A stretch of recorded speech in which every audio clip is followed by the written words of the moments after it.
Assalamualaikum warahmatullahi wabarakatuh. Perkenalkan, nama saya Ismia Ulfa Korolin dengan NIM 2201003110123.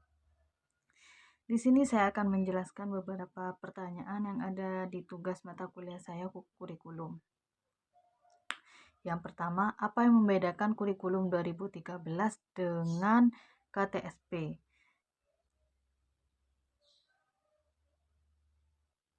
Yang pertama, KTSP kurikulum 2006 di sini mempunyai mata pelajaran tertentu mendukung kompetensi tertentu untuk semua jenjang. Yang kedua, mata pelajaran dirancang berdiri sendiri dan memiliki kompetensi sendiri.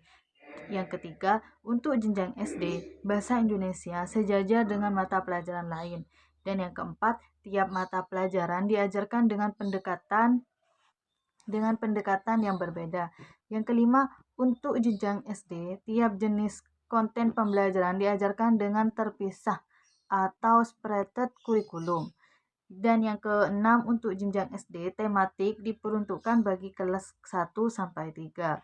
Yang ketujuh, untuk jenjang SMP, TIK adalah mata pelajaran tersendiri. Dan yang terakhir, ada penjurusan sejak kelas 11 di SMA.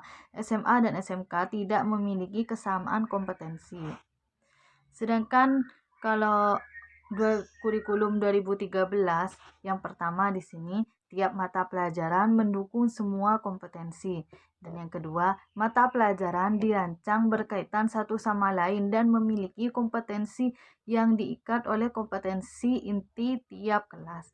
Yang ketiga, untuk jenjang SD, bahasa Indonesia merupakan penghela dari mata pelajaran lain atau sikap keterampilan berbahasa. Dan yang keempat, semua mata pelajaran diajarkan terkait dan terpadu dengan pendekatan yang sama.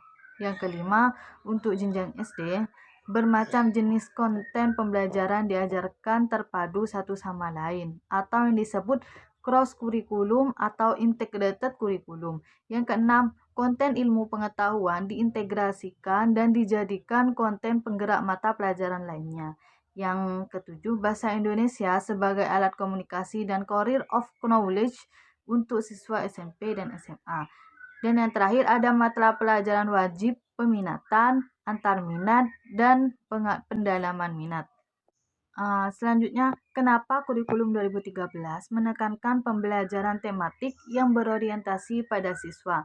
Karena pendekatan pembelajaran lebih fokus pada kebutuhan, minat, dan kemampuan siswa. Materi pembelajaran diintegrasikan dalam tema tertentu, menciptakan keterkaitan antar mata pelajaran. Pendekatan ini bertujuan untuk meningkatkan pemahaman holistik siswa terhadap suatu topik, memotivasi mereka dengan konteks yang relevan, dan mengembangkan keterampilan lintas mata pelajaran. Di sini saya akan menjelaskan beberapa contoh nyata sintaks pembelajaran yang dapat diterapkan oleh guru untuk melaksanakan pembelajaran yang berorientasi pada siswa.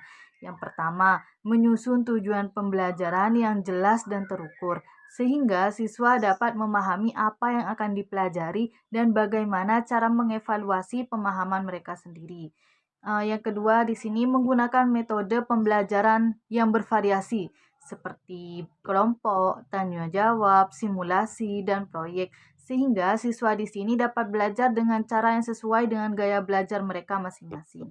Yang ketiga, di sini memberikan kesempatan kepada siswa untuk berpartisipasi aktif dalam pembelajaran, seperti memberikan kesempatan untuk bertanya, berpendapat, dan berdiskusi, sehingga siswa dapat merasa terlibat dalam proses pembelajaran. Selanjutnya, memberikan umpan balik yang konstruktif dan terarah, sehingga siswa dapat memperbaiki pemahaman mereka dan meningkatkan keterampilan mereka. Yang kelima, mendorong siswa untuk bekerja sama dalam kelompok, sehingga siswa dapat belajar dari satu sama lain dan mengembangkan keterampilan sosial mereka.